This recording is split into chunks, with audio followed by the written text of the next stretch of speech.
Assalamualaikum warahmatullahi wabarakatuh. Welcome back to our channel. Hope you all are good at your home and doing great. आज की हमारी CET preparation में हम जो है देखने वाले हैं ज्योग्राफी। और जैसा कि आप जानते हैं कि ज्योग्राफी में आपको स्पेसिफिक पोर्शन दिया गया था पढ़ने के लिए, तो उसमें जो है हमारे 5 में से 3 टॉपिक भारत और ब्राज़ील दोनों से रिलेटेड कंप्लीट हो चुके हैं। पहला था लोकेशन एंड एक्सटेंट जो है मेले वकू वाला, देन फिजियोग्राफी एंड ड्रेनेज, तबई साख्त और आबी निज़ाम, और थर्ड है natural vegetation and wild life यानी कि जंगलाती और हयाती ज़िंदगी। तो ये तीनों अगर आपने नहीं देखे हैं तो आप जो है प्लेलिस्ट चेक करिएगा, आपको लिंक डिस्क्रिप्शन बॉक्स में मिल जाएगी।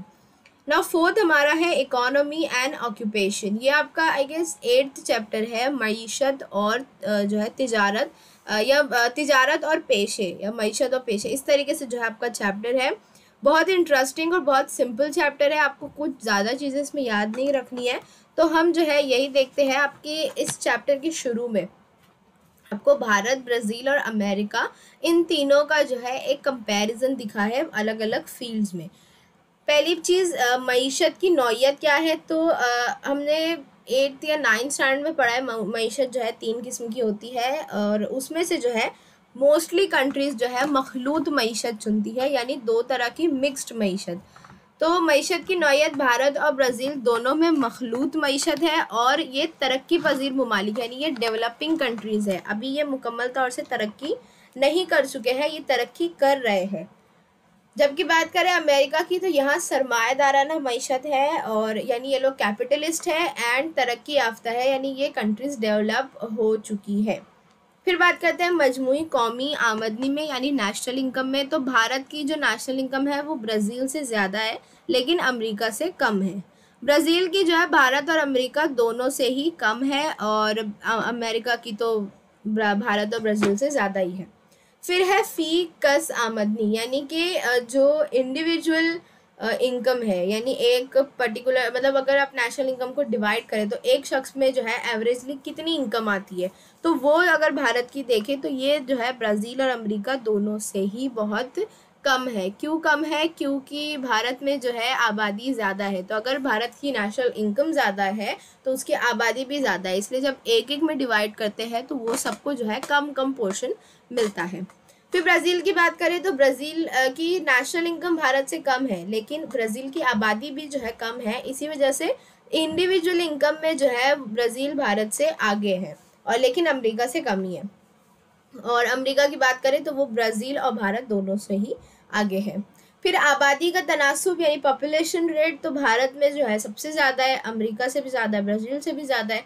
और ब्राज़ील में जो है भारत और अमेरिका दोनों से ही कम है और अमेरिका में भारत से कम है लेकिन ब्राज़ील से ज़्यादा है।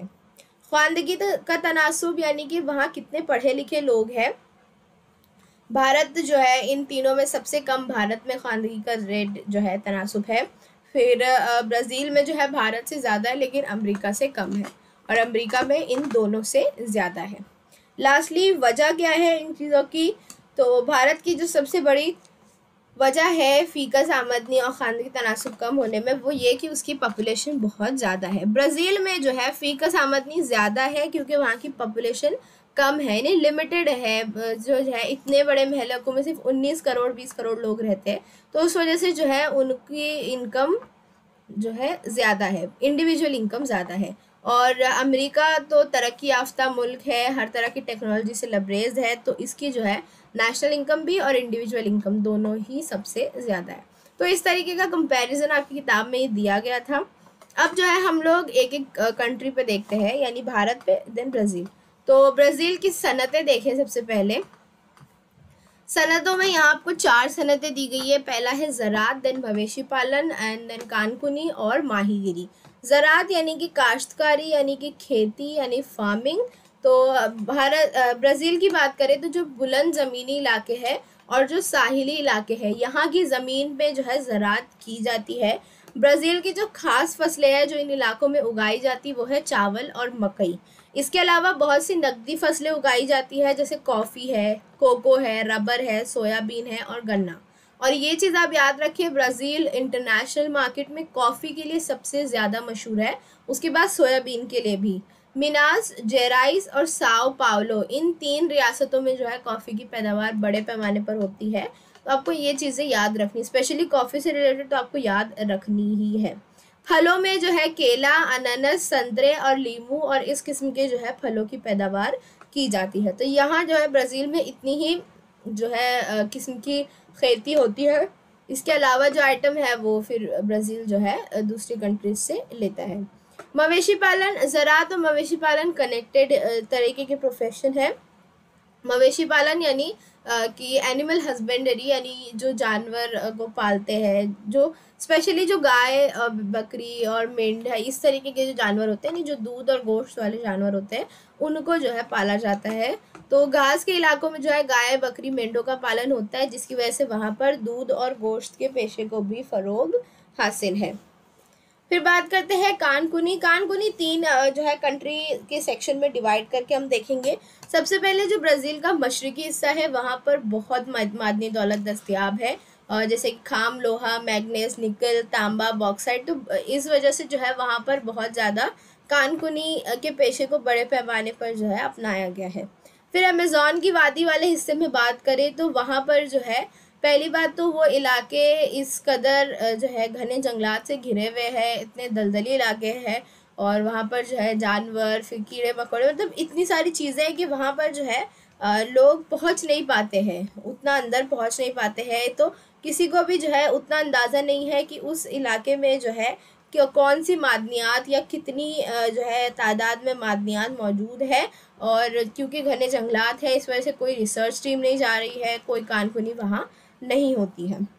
बुलंद ज़मीनी इलाकों में पहुँचे तो वहाँ पर मादनियात की दस्तयाबी है, और जो है मादनियात की मांग भी बढ़ती जा रही है। इस वजह से वहाँ पर भी जो है कानकुनी के पेशे को बड़े पैमाने पर फ़रोग हासिल है।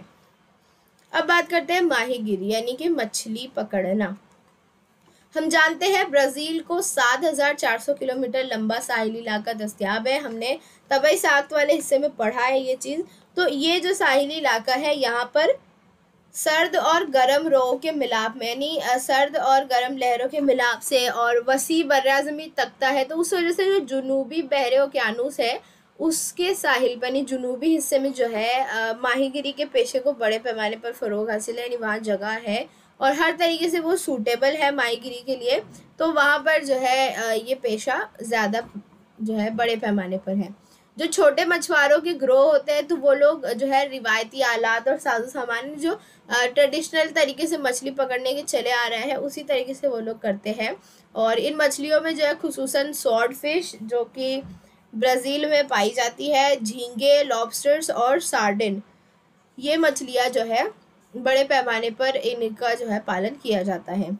अब बात करें अंदरूने मुल्क माहीगिरी की, तो ब्राज़ील की जिस तरीके की कुदरती साख्त है और वहाँ से जो है घने जंगलात वहाँ बहुत ज़्यादा बड़े पैमाने पर मौजूद है। तो और जो दरिया है, जैसे अमेज़न की ही दरिया की बात ले लें तो बहुत तेज़ रफ्तार है, तो इस वजह से जो है वहाँ पर मीठे पानी की माहीगिरी को फ़रोग नहीं, यानी दरिया इतने तेज़ रफ्तार है कि उसमें जो है मछली पकड़ना, फ़िशिंग करना नेक्स्ट टू इम्पॉसिबल। तो इस वजह से जो है अंदरूने मुल्क माहीगिरी को इतना फ़रोग नहीं है। साहिली इलाकों पे जो है माहीगिरी होती है, मीठे पानी की माहीगिरी वहाँ नहीं होती है। नेक्स्ट चीज़ है अहम सनतें जो है वहाँ पे जो इंडस्ट्रीज़ है उसमें लोहा, फौलाद, मोटरसाजी यानी ऑटोमोबाइल, मादनी तेल की प्रोसेसिंग, कीमियाई पैदावार और सीमेंट बनाने का शुमार होता है। टेक्नोलॉजी पर मुनासिर सनतों में इजाफा हुआ है और बहुत तरक्की हुई, अलग अलग मशीनें वो लोगों ने की, इंडस्ट्रियलाइजेशन, और जो इंडस्ट्रीज़ है वो एडवांस होती गई। मसलन जो है शक्कर की सनत है, सूती कपड़ा सनत, रेशम और ऊन की सनत और खुर्दनी अशिया यानी खाने की अशिया की सनत जो है इनको ब्राज़ील में काफ़ी फ़रोग हासिल हुआ है। अब इलाके के हिसाब से बात करें यानी किन इलाकों में जो है ज़्यादा इस चीज़ को लेकर तरक्की हुई, इस फील्ड में तरक्की हुई, तो जो शुमाल और जुनूब मशरक़ी इलाके हैं वहाँ पर सनतों का इर्तिकाज़ यानी सनतें वहाँ पर ज़्यादा मौजूद है, और शुमाल मशरक़ी और मगरबी इलाकों में सनती तरक्की कम हुई है। तो ये जो है आपको याद रखना है, ब्राज़ील के शुमाल और जुनूब मशरक़ में सनतें बहुत बड़े पैमाने पर है और शुमाल मशरक़ी और मगरबी इलाकों में सनती तरक्की कम है, और जहाँ पर कम है वहाँ के लिए जो है अभी भी गवर्नमेंट काम कर रही है। ब्राज़ील में जो बरामद और दरामद है यानी कि इम्पोर्ट एक्सपोर्ट है, तो ब्राज़ील से जो है ख़ास तौर पर खाम लोहा, कॉफ़ी, कोको, कपास, शक्कर, संतरा और केला बरामद किया जाता है, यानी बाहर जो है बेचा जाता है। और मशीनी आलात, कीमियाई अशिया, खाद, गेहूँ, मोटर गाड़ी, मादनी तेल और चिकनाई, ये सब जो है ब्राज़ील दरामद करता है, यानी कि ब्राज़ील खुद ये चीज़ें इंटरनेशनल मार्केट से ख़रीदता है। अब जो है ब्राज़ील की तिजारती शराकतदार की बात करें, यानी ब्राज़ील ने किन किन कंट्रीज़ के साथ जो है ये तिजारती रिश्ते बनाए रखे हैं, तो जर्मनी है, अमेरिका है, Canada, Italy, Argentina, Saudi Arabia और भारत, ये सब में जो है ब्राज़ील ने इनके साथ तिजारत की है। ब्राज़ील की मजमूई मुल्की पैदावार में तिजारत का हिस्सा 25% है, यानी जो पूरी इनकम है, नेशनल इनकम है, उसमें 25% जो है तिजारत कंट्रीब्यूट करता है। ब्राज़ील की सरमायाकारी भारत के मुकाबले में महदूद पैमाने पर है। ब्राज़ील की कंपनियों ने भारत में मोटर गाड़ी और इत्तलाती तकनीकी उलूम यानी IT फील्ड, कानकुनी, तवानाई, पाताबा यानी कि जूते चप्पल की जो इंडस्ट्रीज़ है, और हयाती ईंधन, इन शोबों में सरमायाकारी की है, यानी कि इन्वेस्टमेंट कर रखी है, यानी ब्राज़ील ने भारत की इन फील्ड्स में जो है इन्वेस्टमेंट की हुई है। अब एक लास्ट चीज़ जो है वो है कि आप जानते हैं गुज़िश्ता 150 सालों से ब्राज़ील कॉफ़ी की पैदावार कर रहा है, पूरी दुनिया में फेमस है और दुनिया में जो है इसे कॉफ़ी का प्याला कहा जाता है ब्राज़ील को। तो बुनियादी तौर पर कॉफ़ी जो है वो एथियोपिया का एक पौधा है, और फ्रांसीसी नौबातकारों ने 18वीं सदी की इब्तिदा में जब ब्राज़ील की रियासत पारा में पहली बार कॉफ़ी की काश्त की, और वहाँ जो है कॉफ़ी के बागात को फेजेंडोस कहा जाता है, यानी जब 18वीं सदी में ब्राज़ील में फ्रांस के लोग जो है पहुँचे, तो वो लोग जो है कॉफ़ी अपने साथ ले आए थे, और पारा में जो है पहली बार उन्होंने काश्तकारी की कॉफ़ी की। वहाँ के जो लोग हैं वो उसे फेजेंडोस यानी कॉफ़ी की जो बागात है उसे फेजेंडोस कहते हैं। तो ये जो है ब्राज़ील की पूरी सनत और तिजारत आपके सामने थी।